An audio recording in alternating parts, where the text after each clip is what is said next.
सबको जय मसीह की। पिता पुकारने का हक। आज मैं इस टॉपिक पर बात करने वाला हूँ, पिता पुकारने का हक। आप लोग मेरे साथ निकाल सकते हो। रोमन की किताब अध्याय 8 वचन 15 में परमेश्वर का वचन कहता है, इसलिए तुम में ऐसा आत्मा नहीं पाया जो तुम्हें डर का गुलाम बनाता हो। इसलिए तुमने ऐसा आत्मा नहीं पाया जो तुम्हें डर का गुलाम बनाता हो, लेकिन तुमने लेपालकपन का आत्मा पाया है। लेपालकपन का आत्मा पाया है, इसलिए हम उन्हें पिता कहकर पुकारते हैं। तो जैसे हम रोमन की किताब अध्याय 8 वचन 15 में इस वचन को हम पढ़ते हैं, तो जैसे हम मांस और लहू के अपने माता पिता से उनकी संतान बन जाते हैं, उसी तरह से जब हम संसार में थे, पहला यूहन्ना अध्याय 5 वचन 19 के अनुसार क्या है, हम शैतान के चुंगल में थे और शैतान हम लोगों को गाइड करता था। हम उसके अधीनता में थे, भले वो दिखता नहीं है, क्योंकि याद रखो, शैतान कभी भी सामने से अटैक नहीं करता। वो हमेशा लोगों के कंधे पर रख के अपना काम करवाता है। माँ बाप, भाई बहन, पति पत्नी, दोस्तों के बीच जितने भी झगड़े होते हैं, सामने सामने हमें इंसान दिखते हैं, पर उनके पीछे काम करवाने वाला कौन है? वो शैतान है। और ये एक आत्मिक युद्ध है और हम इसको नहीं समझ पाते।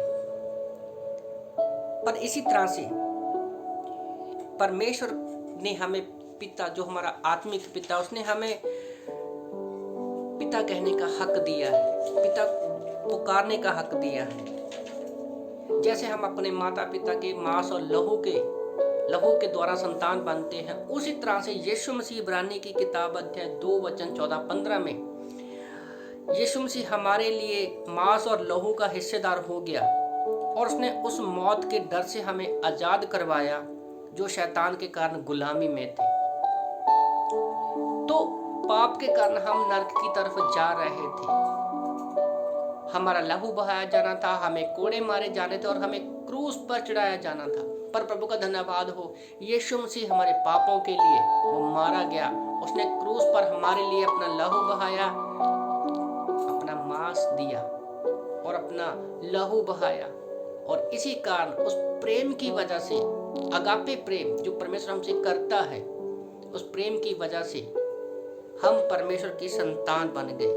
पिता का मतलब अरामी भाषा में होता है अब्बा। अब्बा उसका मतलब है पिता।